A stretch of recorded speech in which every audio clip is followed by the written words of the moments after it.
चलिए last class के अंदर हमने न्यूक्लियर क्या पढ़ा था, फिशन। न्यूक्लियर फिशन मतलब एक से ज्यादा चीजों में तोड़ना। अच्छा, लेकिन एक को अगर मैं तोड़ूंगा तो क्या किससे क्या फेंकते हैं हम उसको, न्यूट्रॉन। वैसे कुछ और भी फेंका जा सकता था। एक एग्जांपल था यूरेनियम। यूरेनियम में न्यूट्रॉन को प्रोजेक्टाइल से उससे अटैक करवाया तो कभी तो बेरियम प्लस क्रिप्टॉन बनता है, कभी ज़ीनॉन प्लस स्ट्रॉन्शियम बनता है। अच्छा, लेकिन एनर्जी कितनी निकलती है, 200 मेगा इलेक्ट्रॉन वोल्ट। ये जो 200 मेगा इलेक्ट्रॉन वोल्ट है वो मास डिफेक्ट जो है उसके कारण आई होगी। तो मास डिफेक्ट कितना होता है, 0.1%। लेकिन ये अप्रोक्सीमेट होता है, एकदम एग्जैक्ट नहीं होता है। अच्छा, यूरेनियम जो 235 होता है, अच्छा इसमें न्यूट्रॉन भी निकलते हैं। न्यूट्रॉन्स को क्या बोलते हैं, कभी 3 कभी 2, पता नहीं क्या क्या निकलते हैं। एवरेज कितना निकलता है, 2.5। अच्छा, यूरेनियम दो तरह के होते हैं, 235 और यूरेनियम 238। कौन सा फ्यूजन में काम आता है, 235। लेकिन अगर मैं सैंपल लूँ अर्थ से तो उसमें 238 ज्यादा होता है। कितना होता है, 99.3। और ये कितना होता है, 0.7। अच्छा, इसका अमाउंट अगर 0.7 से 3% तक बढ़ा दें तो उसको क्या बोलते हैं हम, एनरिचमेंट। और एनरिचमेंट कर देते हैं तो वो सैंपल जो है फिशन करने लायक बन जाता है, थोड़ा प्रॉफिट का काम बन जाता है। ये क्यों नहीं कर पाता है फिशन, क्योंकि ये स्लो न्यूट्रॉन को एब्जॉर्ब कर लेता है। किसी ने बोला फास्ट कर दो, अरे वैसे न्यूट्रॉन के कारण डैमेज हो सकता है क्योंकि उनको कंट्रोल करना थोड़ा मुश्किल है। अगर उनको फास्ट कर दिया तो फिर सारी चीजें अनकंट्रोल हो जाएगी। अच्छा, कंट्रोल या अनकंट्रोल, उसके लिए एक कांस्टेंट यूज किया जाता है के, जिसको क्या बोलते हैं, रिप्रोडक्शन फैक्टर। ये क्या होता है, rate of production of electron upon rate of loss of neutron upon loss of neutron. यार न्यूट्रॉन का लॉस क्यों होता है, हो सकता है यूरेनियम 238 एब्जॉर्ब कर ले, या फिर ये जो 200 मेगा इलेक्ट्रॉन वोल्ट है इसका 93% न्यूट्रॉन अपनी काइनेटिक एनर्जी में यूज करता है। तो 200 मेगा इलेक्ट्रॉन वोल्ट का 93% बहुत बड़ा अमाउंट हो जाएगा। अच्छा, ये कितने हैं, यूरेनियम के एक ही न्यूक्लियस से हुआ ये, ऐसे कितने न्यूक्लियस हो सकते हैं, बहुत सारे हो सकते हैं। तो एक से इतना निकला तो दूसरा इतना। अच्छा, हमने कुछ एक रिजल्ट भी निकाला था कि यार 1 ग्राम यूरेनियम 235 से कितना एनर्जी निकलेगा, 8 × 10⁻10 जूल। 1 ग्राम यूरेनियम से। अच्छा, 1 ग्राम 1 सेकेंड में अगर जलने लगे तो ये भी पर सेकेंड आएगा, और पर सेकेंड मतलब वॉट। यार कितना वॉट हो गया ये, 8 × 10⁻। अच्छा 4 लिख दू, बचा कितना 6, 10⁻6 क्या लिख दू, मेगा, इतने मेगावाट। ये कितना हो गया, 8000 मेगावाट। इंडिया में गिनती के 2-3 ही पावर प्लांट हैं जहां 8000 मेगावाट का पावर प्लांट चलता है। गिनती के 2-3, न्यूक्लियर पावर प्लांट एक भी नहीं, थर्मल पावर प्लांट है। और थर्मल पावर प्लांट में भी अगर 8000 मेगावाट में बात करूं तो उस पावर प्लांट के अंदर 6 अलग अलग यूनिट्स होती है। जो चिमनियां दिखती है तुम्हें कोई किसी पावर प्लांट में चिमनी देखी है ना, 3 है तो 3 यूनिट है, 10 है तो 10 यूनिट है। तो वो उन सब का मिला के भी कई बार 8000 नहीं होता उन थर्मल पावर प्लांट में। लेकिन अगर एक न्यूक्लियर पावर प्लांट में 1 सेकंड में 1 ग्राम यूरेनियम फिशन करने लग जाए तो 8000 मेगावाट की पावर जनरेशन होगी। 80,000, ये तो फिर पॉसिबल ही नहीं। 80,000 आज तक कहीं नहीं। इसका मतलब 1 ग्राम पर सेकंड कभी काम नहीं होता, ब्लास्ट हो जाएगा, अनकंट्रोल बन जाएगा। कितना होता है अभी थोड़ी देर में देखने वाले हैं।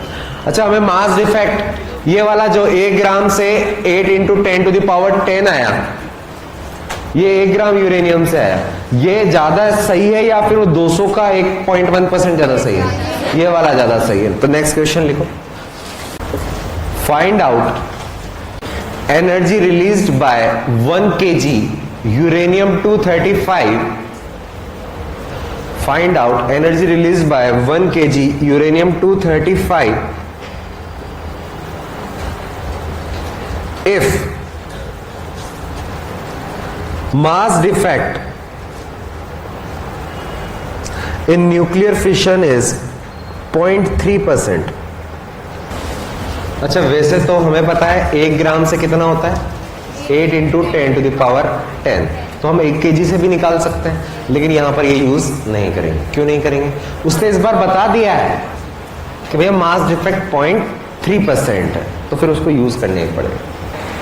Into 10 to the power, mass defect है 0.3% ऑफ 1 kg, कितना आएगा ये 3/1000 इंटू 1, कितना आ जाएगा 3 into 10 to the power -3 kg। यार मास डिफेक्ट आ गया, कितना एनर्जी होगा यार, मास से रिलेटेड ही तो एनर्जी होता है, आइंस्टाइन इक्वेशन, E लिख दो, Q लिख दो, कुछ भी लिख दो।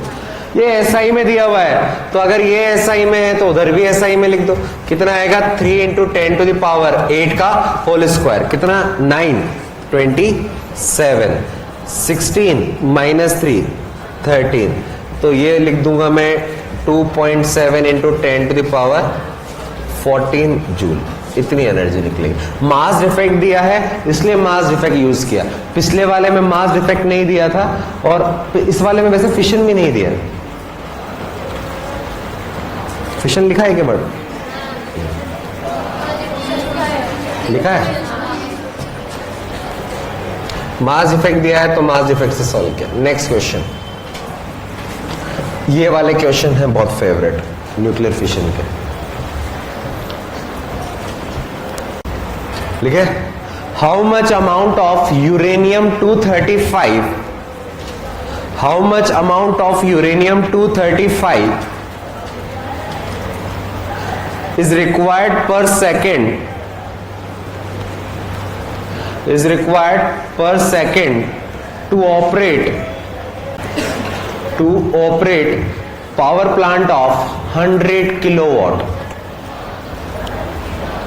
ये power plant nuclear power plant होगा, है ना, to operate power plant of 100 kilowatt. अच्छा, ये 100 किलोवाट का मतलब क्या है, 100 किलोवाट पावर है, इसको और सिंप्लीफाई करो तो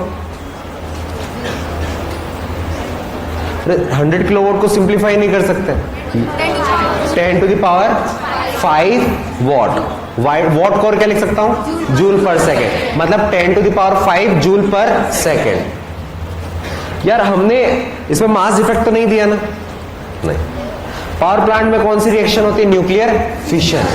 हमें क्या ये पता है कि एक न्यूक्लियर फिशन में कितनी एनर्जी निकलती है, 200 मेगा इलेक्ट्रॉन वोल्ट। मुझे ये भी पता है कि एक, अच्छा उसने अमाउंट पूछा है, 1 ग्राम से कितनी एनर्जी आती है, 8 इंटू 10 टू द पावर 10। अच्छा 8 हटा दो, कितना है 10 टू द पावर 10। 1 ग्राम अगर 1 सेकेंड में जला, टूटा, तो 1 सेकेंड में 10 टू द पावर 10 जूल आया। मुझे कितना चाहिए, 10 टू द पावर 5, तो कितना चाहिए 0.5 ग्राम, लेकिन वो 10 टू द पावर 10 नहीं था, कितना था 8 इंटू, तो 0.5 से भी बहुत कम जाएगा 1 सेकेंड। करो कितना है,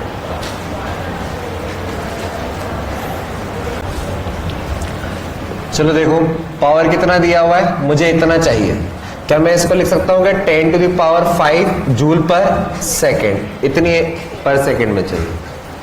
यार 1 ग्राम यूरेनियम 235 से कितनी एनर्जी निकल रही है, 8 into 10 to the power 10 joule. तो अगर 1 सेकेंड में इतना जलाऊं तो कितना चलेगा, ऐसा क्वेश्चन, यूनिटरी मेथड। तो हम यहां पर लिख सकते हैं यार 1 सेकेंड, इसको टाइम से डिवाइड कर दूं क्या, तो 1 ग्राम पर सेकेंड से 8 into 10 to the power joule per second. अगर 1 ग्राम में 1 सेकेंड में इतना 1 ग्राम करा तो 1 सेकेंड में इतनी एनर्जी निकलेगी। यूनिटरी मेथड क्या बनेगा यार, 8 इंटू 10 टू द पावर 10, इधर मास चाहिए ना मुझे, तो इस साइड मास वाला पार्ट हो, 8 into 10 to the power 10 joule per second के लिए इतना पर सेकेंड चाहिए। तो यूनिटरी 1 के लिए 1/10 इंटू 10 टू द पावर 10, मुझे कितना चाहिए 10 टू द पावर 5, तो ये 10 टू द पावर 5 के लिए unitary method into 10 to the power 5, कितना ये gram per second, 1 into 10 to the power minus ये आएगा। अच्छा इसको और ऊपर ले जाए, ऊपर कितना जाएगा 10 to the power 5, sorry plus, ऊपर जाएगा -5 1/8। यार इसको और क्या अच्छे से लिख सकते हैं, 1.25 into 10 to the power -6 gram per second. यार ये इसको क्या लिखते हैं, माइक्रो, 1.25 माइक्रोग्राम पर सेकेंड। देख लो 1 सेकेंड में इतने माइक्रोग्राम से भी 100 किलोवाट का पावर प्लांट चल जाएगा। इतना कम अमाउंट से इसलिए तो न्यूक्लियर पावर प्लांट जो है सबसे एफिशिएंट पावर प्लांट्स होते हैं। कम खर्चे में सबसे पर यूनिट कॉस्ट जो आती है वो सबसे कम आती है। सबसे ज्यादा कॉस्ट आती है थर्मल पावर प्लांट में, सबसे महंगी बिजली उससे बनती है, इससे सबसे सस्ती बनती है क्योंकि कम खर्चे में ज्यादा एनर्जी निकल रही है, लेकिन डिस्ट्रक्टिव भी बहुत है। यूनिटरी मेथड है, जैसे कई क्वेश्चंस देखे होंगे मॉड्यूल में तुमने कि कितना चाहिए ऐसे। नेक्स्ट क्वेश्चन,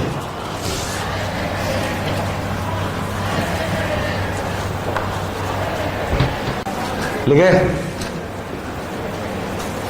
पिछले क्वेश्चन और इस क्वेश्चन में डिफरेंस देखोगे तो पता चलेगा कहां से पहुंचना है। Find out number of fission required, find out number of fission required to operate nuclear power plant of 10 kilowatt. 10 kilowatt का मतलब 10 to the power 4 joule per second. अब देखो अप्रोच कहां से आएगी। पिछले वाले क्वेश्चन के अंदर हमें बोला गया था यार इतनी एनर्जी के लिए कितना ग्राम पर सेकेंड, कितना अमाउंट चाहिए, तो हमने क्वेश्चन में एनर्जी और ग्राम का रिलेशन से स्टार्ट किया कि 1 ग्राम से इतना। इस वाले में क्या अमाउंट पूछा है, उसे बोला कितने फिशन चाहिए। क्या मुझे ये पता है कि एक फिशन से कितनी एनर्जी आती है? कितनी? 200 में। बस यही से स्टार्ट होगा, यही यूनिटरी लग जाएगा। अमाउंट था तो अमाउंट से स्टार्ट किया यूनिटरी में, और यहां पर नंबर से तो एक फिशन में कितनी एनर्जी होती है वो भी पता, वहीं से स्टार्ट हो जाएगा। अरे लिख लिया क्या? 14 था 15 था 15 लड़ाई मत करो। नंबर ऑफ फिशन चाहिए तो मुझे पता है तो फिर मुझे इधर राइट साइड में लिखना चाहिए 200 मेगा इलेक्ट्रॉन वोल्ट एक फिशन। नंबर ऑफ फिशन जो चीज चाहिए होती है उधर रखते हैं। तो यार इसको ऐसे लिख सकता हूं क्या, 200 into 10 to the power 6 1.63 into 10 to the power -19, ये क्या आ गया? जूल। इससे एक फिशन है तो 1 जूल के लिए कितना आएगा? 1/200 इंटू 10 1.6 10 to the power -13। कितनी जूल चाहिए? 10 to the power 4 जूल। अच्छा पर सेकेंड ले लें तो अगर ये पर सेकेंड तो ये फिशन पर सेकेंड आएगा, इतने फिशन पर सेकेंड, सेकेंड से डिवाइड कर दे। ये नंबर ऑफ फिशन चल रहा है ना, तो अगर एक सेकेंड में 1 जूल आया तो उससे इतने 1 सेकेंड में इतने फिशन होंगे ऐसा। तो यहां पर इधर मल्टीप्लाई करेंगे, ये आएगा 200 1.6 into 10 to the power -13 into 10 to the power 4 fission पर सेकेंड। सॉल्व करो यार, ये कितना आएगा? -11 और ये ऊपर आएगा तो +15 और नीचे 10 to the power ये 3.2, तो ये तो आ जाएगा 3.12 into 10 to the power 14 fission पर सेकेंड। 1 सेकेंड में इतने फिशन होंगे तब जाकर 10 किलोवाट का पावर प्लांट बन पाएगा। इसके बाद में यार ये डायग्राम बना दो।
मॉड्यूल के क्वेश्चन सॉल्व करो, जो पेपर में आएंगे या आए थे वो सॉल्व करो, अपने आप प्रैक्टिस हो जाती है। इतने सारे फिजिक्स वाले हो, तुम इतने सारे तो क्वेश्चन करते हो तो फिजिक्स पढ़ते वक्त। हो सकता है यार तुम ऐसे बनी मन में हाँ इसको ऐसा कर लेंगे, इसको ऐसा कर लेंगे, इसको ऐसा कर लोगे, तो ऑब्वियस सी बात है कैलकुलेशन की प्रैक्टिस नहीं होगी। सॉल्व करके देखोगे तो प्रैक्टिस हो जाएगी। तो पेन चलाया करो ताकि स्पीड बढ़े। ये क्या है? कुत्ता। इधर से देखे तो इधर से ऐसा कुछ बताया हुआ है। ये ग्रीन और ये व्हाइट क्यों है? मिथेन। करीना कौन है इनमें से?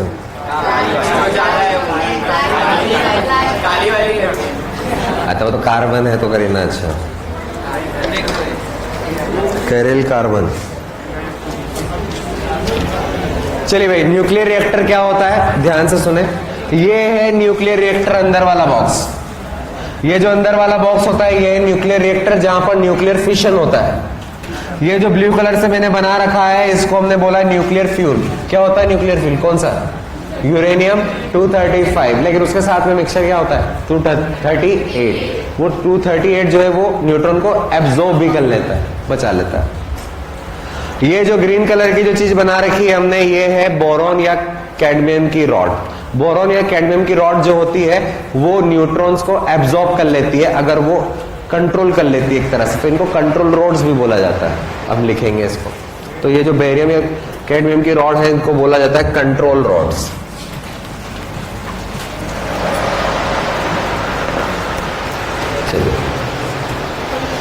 बाहर की तरफ बड़ा सा एक रूम में चेंबर बना होता है, ऐसे ये नाली की तरह नहीं है, छोटा मोटा। ये एक बहुत बड़ा चेंबर है। यहाँ पर जैसे तारापुर में जो है यहाँ पर अरेबियन सी है। हर एक पावर प्लांट के अंदर कोई ना कोई रिवर या फिर कोई ना कोई बड़ा पानी का बहुत बड़ा सोर्स होता है। तो ये कोटा में जो पावर प्लांट है, न्यूक्लियर पावर प्लांट, वहां पर चंबल रिवर है तो उसका पानी आता है। डैम बना रखा है। चंबल नाम सुना हो? किस चीज के लिए सुना है? डाकू। तो ये पानी यहां पर आएगा। अच्छा हो क्या रहा है, अंदर हम न्यूट्रॉन वगैरह, एक पहला न्यूट्रॉन फेंक दिया हमने, पहला न्यूट्रॉन अंदर डाल दिया, प्राइमरी न्यूट्रॉन। ये प्राइमरी न्यूट्रॉन किसी भी एक से टकराएगा और फिशन करके कितने, 2 या 3, यानी कि 2.5 एवरेज न्यूट्रॉन्स निकलेंगे। साथ में 200 मेगा इलेक्ट्रॉन वोल्ट एनर्जी निकलेगी। वो 3 जो है, यहाँ तो एक सैंपल है, इसमें बहुत सारे न्यूक्लियाई होंगे हर एक में, उनसे टकराएगा। न्यूट्रॉन बढ़ते जाएंगे और कोलिजन्स बढ़ती जाएंगी, धीरे धीरे एक बार स्मूथ बन जाएगा और एनर्जी प्रोडक्शन जो है वो स्मूथ आ जाएगा। एनर्जी जो आ गई है वो यहाँ पर है। अब हम क्या करते हैं, पानी जो है उसका फ्लो करवाते हैं। ये पानी जो है यहाँ से फ्लो होते हुए आएगा, क्योंकि ये इतनी एनर्जी प्रोड्यूस हो चुकी है कि यार सब पिघल ना जाए। तो यहाँ से वो जो सरफेस है वहां से एनर्जी लेते हुए पानी आता है, बन जाएगा स्टीम। इस स्टीम को फेंका जाता है टरबाइन पे, टरबाइन से शाफ्ट, शाफ्ट से वो आर्मेचर घूमेगा, आर्मेचर घूमेगा तो ईएमआई एसी बनेगा, एसी फिर बाहर स्टेप अप ट्रांसफार्मर से बाहर जाएगा। ये वो सारी चीजें। लेकिन कई बार चीजें अनकंट्रोल ना हो जाए, इसलिए थोड़े से बहुत सेफ्टी पैरामीटर्स रखे जाते हैं। पहला सेफ्टी पैरामीटर है ये कंट्रोल रोड्स। ये कंट्रोल रोड्स हमने अलग बनाई है, लेकिन एक्चुअल में क्या होता है, बटन दबाओ, ये कंट्रोल रोड जो है ऊपर से आएगी, और जो ये मान लो ये है, ये है हमारा फ्यूल। कंट्रोल रोड्स ऊपर से आएंगी और इस फ्यूल का कुछ पोर्शन कवर कर लेंगे।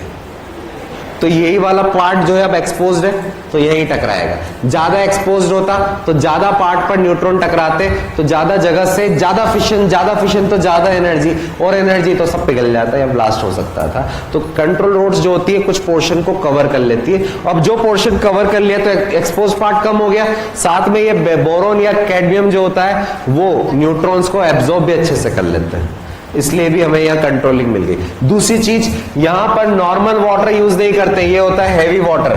हैवी वाटर यानी कि D2O, नाम सुना है क्या, हैवी वाटर बोलते हैं। ये D2O जो होता है वो क्या करता है, ये न्यूट्रॉन्स को स्लो डाउन करता है। अगर बहुत ज्यादा, क्योंकि ऑब्वियस सी बात है ज्यादा एनर्जी ले लेगा, हर 200 मेगा इलेक्ट्रॉन वोल्ट का 93% सेकेंडरी न्यूट्रॉन ले रहा है, तो उसके पास तो काइनेटिक एनर्जी ज्यादा हो जाएगी। तो उस B2O जो होता है वो उनके काइनेटिक एनर्जी यानी कि उसकी स्पीड को थोड़ा स्लो करता है ताकि ज्यादा एनर्जी ना ले। ज्यादा एनर्जी होगा तो यार ज्यादा फिशन होगा, ज्यादा फिशन ज्यादा एनर्जी ब्लास्ट होने के चांसेस सबसे ज्यादा है। तो सबसे पहली चीज तो यहां लिखो न्यूक्लियर फ्यूल। हम वन बाय वन सबके बारे में बात कर रहे हैं, इस पर भी कुछ क्वेश्चंस लैंग्वेज क्वेश्चंस बन जाते हैं। न्यूक्लियर फ्यूल, न्यूक्लियर फ्यूल क्या होता है? एक तो यूरेनियम 238 235 यही होता है। 238 फ्यूल नहीं होता है, वो एब्जॉर्ब करता है। और एक और चीज है प्लूटोनियम, नाम सुना है क्या? प्लूटोनियम 239। नेक्स्ट लाइन में लिखें plutonium 239 is best nuclear fuel. Plutonium 239 is best nuclear fuel, but it is not naturally available. ये जमीन में नहीं मिलता है। Plutonium 239 is best nuclear fuel, but it is not naturally available. It is produced in, उसको बनाया जाता है, कैसे बनाते हैं वो भी एक process. It is produced in fast breeder reactor. It is produced in fast breeder reactor. Her nuclear power plant में ये एक रिएक्टर होता है जहां पर यूरेनियम 230 यूरेनियम की जगह यूरेनियम से ये बनाया जाता है क्योंकि ये सबसे अच्छा है। कैसे बनता है देखें, एक बार लिख लेता हूं उसके बाद समझ देखना है, समझते भी जाना। यार यूरेनियम जो 235 है उसके साथ में और कुछ भी है, क्या है?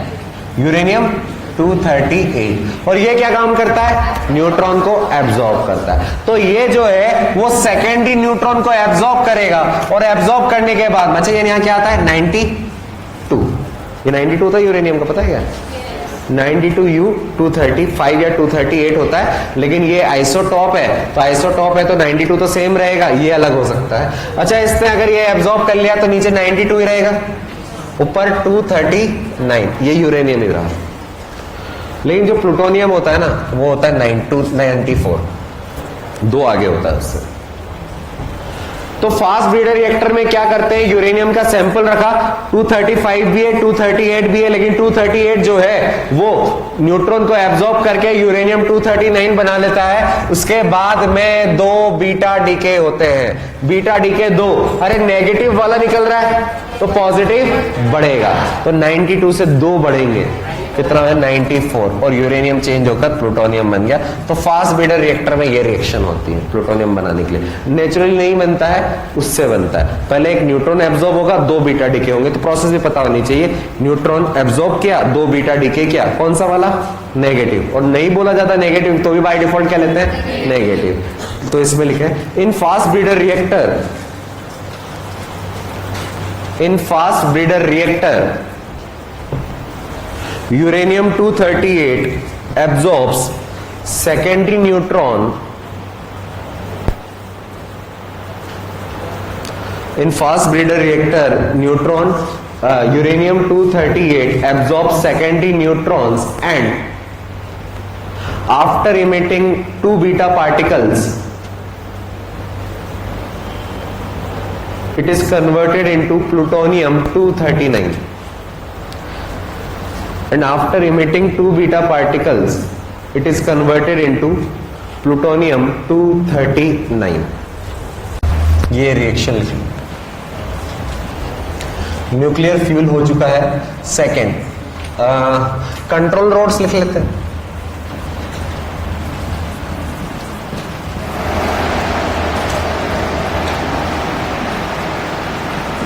किसकी बनी होती है control rods? Made of boron और कैडमियम। ये दोनों क्या होते हैं? गुड। ये स्लो डाउन नहीं करते हैं, ये एब्जॉर्ब करते हैं। यूरेनियम 238 भी करता है और ये भी करता है।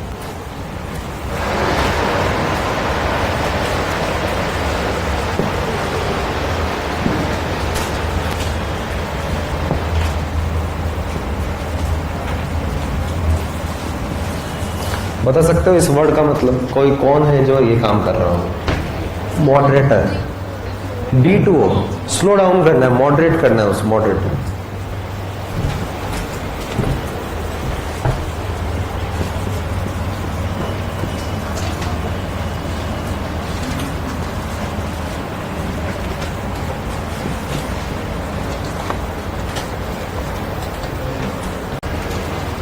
इसमें लिखे it slow down fast moving neutrons, it slows down fast moving neutrons. ये खत्म हुआ हमारा न्यूक्लियर फिशन। अब छोटा सा पोर्शन है न्यूक्लियर फ्यूजन। यार बेसिक क्या होता है फ्यूजन में? दो छोटे छोटे न्यूक्लियाई मिलते हैं। क्यों मिल रहे होंगे? शायद वो उनकी बाइंडिंग एनर्जी पर न्यूक्लियन कम होगी, मिलकर बाइंडिंग एनर्जी पर न्यूक्लियन बढ़ाते हैं। बाइंडिंग एनर्जी पर न्यूक्लियन बढ़ गई तो क्या बढ़ गया? स्टेबिलिटी। मतलब चीजें बन, अरे कोई भी कुछ काम हो रहा है यार, स्टेबल ही तो हो रहा होगा, और स्टेबल हो रहा है तो एनर्जी रिलीज। अब एनर्जी रिलीज हो रही है किस फॉर्म में हो रही होगी? मास। तो मास बढ़ रहा होगा या कम हो रहा होगा? तो मास के फॉर्म में भी एनर्जी निकाली जा सकती है, और एक और फॉर्म है बाइंडिंग एनर्जी। बाइंडिंग एनर्जी किसकी ज्यादा होगी? प्रोडक्ट की, तभी तो बना। स्टेबल होगा तो तोड़ना मुश्किल है। तो न्यूक्लियर फ्यूजन का मतलब क्या है? फ्यूजिंग ऑफ, इतना तो फर्जी चीज है, फ्यूजिंग ऑफ 2 और मोर स्मॉल न्यूक्लियर। कोई नहीं पूछेगा, ये लिख दिया। जैसे मान लीजिए A और B है, ये मिलकर C बना, और अच्छा ये अगर मिलकर C बना, फ्यूज होकर बना, तो ऑब्वियस सी बात है C ज्यादा स्टेबल होगा, और C ज्यादा स्टेबल होगा तो यार यहां पर एनर्जी रिलीज हुई होगी। ये एनर्जी रिलीज जो है, अच्छा मास के बारे में बात करें क्या? मास किसका ज्यादा होगा? C का मास ज्यादा होगा A और B के मास से, तभी तो एनर्जी रिलीज हुई होगी। तो यहां से हम क्या निकाल लेंगे? एक चीज तो मास डिफेक्ट। क्या मास डिफेक्ट? C का मास माइनस A और B का मास, ये आएगा। फिर से जो एनर्जी आएगी क्या? Delta M into C square, Einstein के अकॉर्डिंग। ये कर सकते हैं ना? उल्टा कर दिया क्या मैंने? उल्टा ही कर दिया।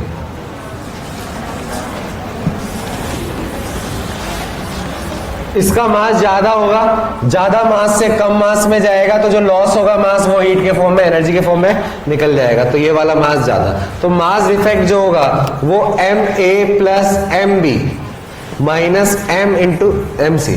तो यहां से हीट की वैल्यू कितना आ जाएगा? Delta M into C square. अब यार इसमें भी दो वेराइटी बनती है, SI में दिया है और AMU में दिया। AMU में दिया है तो क्या लिखते हैं? 931.5। और किसी और के लिए भी लिखते हैं, किसके लिए? प्रोटॉन और न्यूट्रॉन, क्योंकि उनका मास भी लगभग 1 AMU होता है। अच्छा अगर ये वाला दिया हो तो ये मास, ये तो कब? जब मास गिवन हो। या फिर ये हीट जो है वो किस फॉर्म में निकालते हैं हम? Binding energy. तो फाइनल बाइंडिंग एनर्जी, फाइनल ज्यादा होना चाहिए तभी तो स्टेबल है। जिसकी बाइंडिंग एनर्जी ज्यादा वो ज्यादा स्टेबल। तो फाइनल माइनस इनिशियल से दी। हो सकता है क्वेश्चन में डायरेक्ट बाइंडिंग एनर्जी दी हो, और अगर डायरेक्ट बाइंडिंग न देके बाइंडिंग एनर्जी पर न्यूक्लियन दिया हो तो नंबर ऑफ न्यूक्लियन से मल्टीप्लाई करना ना भूलें। चले भाई इसकी इक्वेशंस देखते हैं कैसे बनती है न्यूक्लियर फ्यूजन। न्यूक्लियर फ्यूजन पूरा डिटेल में कहीं काम नहीं आएगा कि फ्यूजन क्या होता है, बस हमें देखना है यार 4 प्रोटॉन बहुत स्मॉल है, वो फ्यूज होंगे और फ्यूज होकर हीलियम बनाए 2He4। बैलेंस्ड हो गया क्या? 2 लगा दूं आगे, फिर बैलेंस हो जाएगा। उधर 8 कर दूं और इधर 2 कर दूं, फिर बैलेंस हो जाएगा? नहीं होगा। यहां से 2 बीटा पॉजिटिव निकलेंगे, अब बैलेंस हो गया।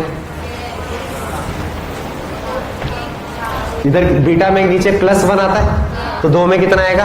+2 +2 +2 4 0 आता है 4, बैलेंस हो गया। अरे यार ये पॉजिट्रॉन है, पॉजिट्रॉन के साथ एक पार्टिकल फ्री आता है न्यूट्रिनो। नेगेटिव के साथ एंटी न्यूट्रिनो, पॉजिटिव के साथ न्यूट्रिनो। याद करने का तरीका भी बताया था, एंटी सेंस टू नेगेटिव। साथ में कुछ एनर्जी जो हमने वहां लिखी है वो तो ABC यूं ही बता दिया था, लेकिन इसमें एनर्जी निकलती है 26 मेगा इलेक्ट्रॉन वोल्ट। ये होती है फ्यूजन की रिएक्शन। वहां कितनी निकली फिशन में? ज्यादा कहां निकली? नहीं।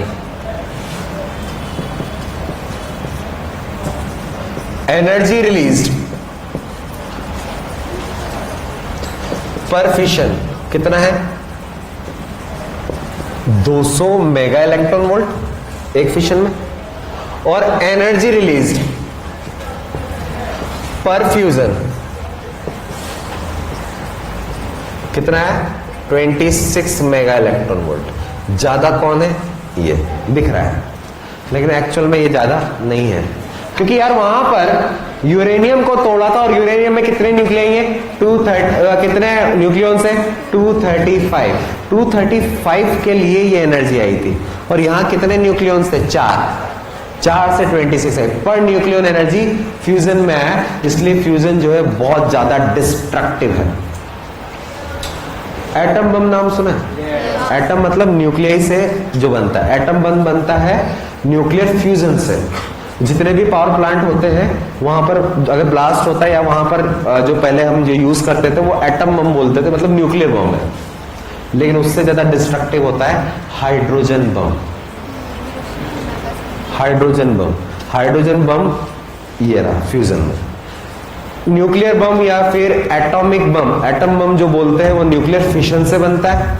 पावर प्लांट में भी बना लेते हैं, बन जाता है, चोरी छुपे बनाए तो बन जाएगा।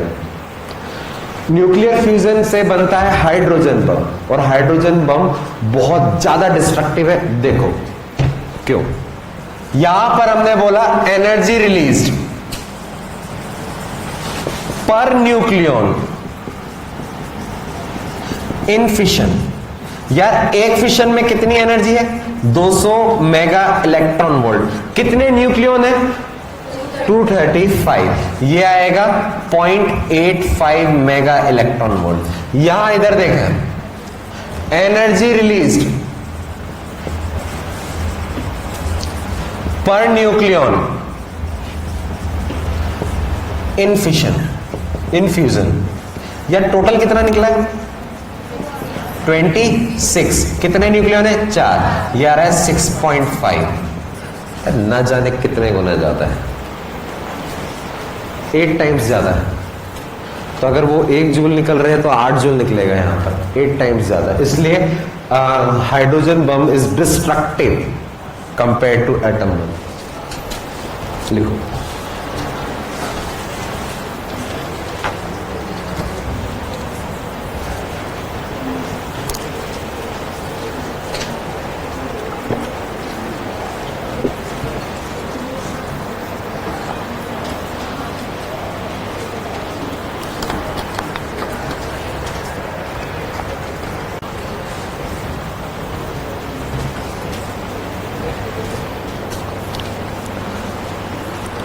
टोटल एनर्जी एक फिशन में ज्यादा निकलती है, लेकिन पर न्यूक्लियन फिशन में कम निकलती है।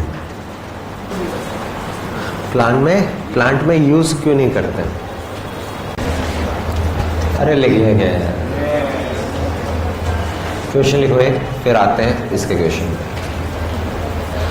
Binding energy of deuteron and helium. Deuteron कैसे लिखो? 1H2 and helium 2He4. Binding energy of neutron and helium nuclei are respectively 2.2 and 28 mega electron volt. यार ये हीलियम के लिए तो बहुत बार बात की होगी। 28 2 बार आया था, एक बार 28.4, एक बार 28 आया था फिशन, जब हमने एनर्जी निकालना सीखा था। If two deuteron nuclei fuse and produce helium nuclei, if 2 deuteron nuclei get fused and produces helium nuclei, then find out energy released. Then find out energy released. देखो क्वेश्चन है fuse होने का, fusion का, लेकिन कोई formula है ही नहीं। जितने क्वेश्चन करने थे वो हमने दो ही तरीके से करने हैं, या तो मास डिफेक्ट से या फिर बाइंडिंग एनर्जी से, बस यही चल रहा है। 20, अरे प्लस माइनस करना है यार। 20, 23.6, अरे 2 है ना यार। क्या बनेगा? या तो आगे 2 से मल्टीप्लाई कर दो या फिर अलग अलग लिख दो। अच्छा, बाइंडिंग एनर्जी में इसका और इसका मिलना था क्या? इसके अंदर ये जो 2 न्यूक्लियन है उनका आपस में मिलना, ये बाइंडिंग एनर्जी है। तो इसके 2 के मिलने के कारण 2.2 है, तो इसमें भी तो 2 मिल रहे हैं, तो या तो आगे 1 लिखकर 2 लिख दो। ये मिलकर क्या बना रहा है? 2He4 plus heat. 2 तरीके हैं, मास के फॉर्म में और बाइंडिंग एनर्जी के फॉर्म में। क्या दिया हुआ है? Binding energy. फाइनल स्टेबल ये होगा तभी बना होगा, तभी रिलीज हुआ, तो इसकी बाइंडिंग एनर्जी ज्यादा, तो ये बाइंडिंग एनर्जी के फॉर्म में फाइनल माइनस इनिशियल। तो फाइनल कितना है? 28 माइनस इनिशियल 2 इंटू 2.2, यह आ जाएगा 23.6 मेगा इलेक्ट्रॉन वोल्ट।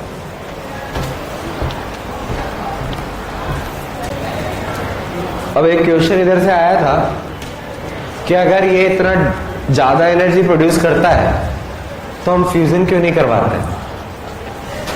चाहते तो ये करवाएं लेकिन करवा ही नहीं पाएंगे, क्यों? लिखो requirement of nuclear fusion.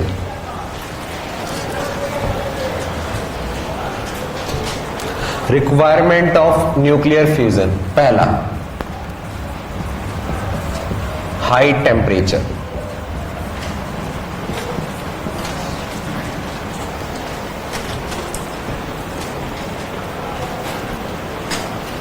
High temperature, देखो ब्रैकेट में कितना टेम्परेचर लिखा है, 10⁹ केल्विन। क्यों? क्योंकि अगर मैंने हाई टेम्परेचर दिया तो टेम्परेचर बढ़ाने पर जो भी न्यूक्लियाई होगा उसकी काइनेटिक एनर्जी बढ़ेगी, और काइनेटिक एनर्जी बढ़ेगी तो भागने लगेंगे, और भागने लगेंगे तो यार वो एक दूसरे से पास भी आ सकते हैं। अब वो मान लो एक्चुअली में ये एक न्यूक्लियस है, ये एक न्यूक्लियस है, इस न्यूक्लियस का फ्यूजन में कौन जुड़ रहा है? एटम या न्यूक्लियस? न्यूक्लियस। एक न्यूक्लियस का चार्ज कितना है? न्यूक्लियस का चार्ज, अरे न्यूक्लियस का चार्ज कितना होता है?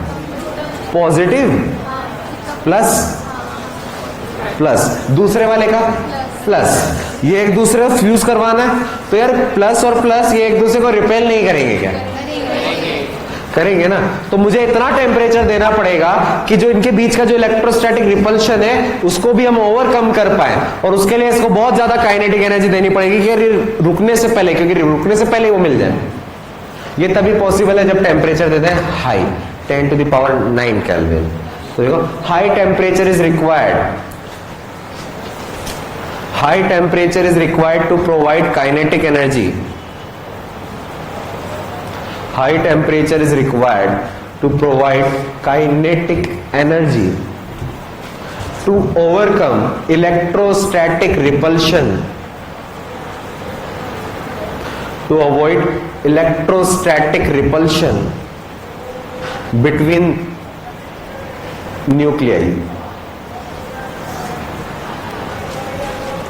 Second है लास्ट, सेकेंड है हाई प्रेशर। अच्छा, किसी भी चीज पर प्रेशर बढ़ाते हैं तो चीजें पास पास ज्यादा होती है, प्रेशर कम कर दें तो फ्री। अभी प्रेशर क्यों रिक्वायर्ड है वो देखो।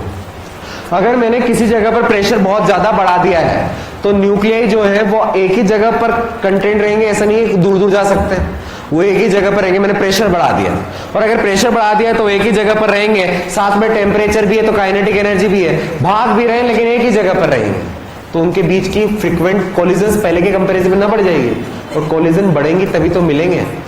ऐसा थोड़ी ना कि दूर यहाँ एक यहाँ एक यहाँ कि भाई फ्यूज, उनको मिलना पड़ेगा, उनको एक दूसरे के पास में आना पड़ेगा। तो पास आने के लिए काइनेटिक एनर्जी चाहिए ताकि इलेक्ट्रोस्टैटिक फोर्स को ओवरकम कर लें, और साथ में उनकी कोलिजन्स भी तो बढ़नी चाहिए। हर बार तो जैसे नहीं कि टच कर लिया तो जुड़ गया, लाखों कोलिजन्स में से 1-2 बार फ्यूज होते हैं, तो मतलब फ्रीक्वेंट कोलिजन, ज्यादा कोलिजन चाहिए जो प्रेशर ज्यादा करके लाया जा सकता है। High pressure is required, high pressure is required to increase frequent collision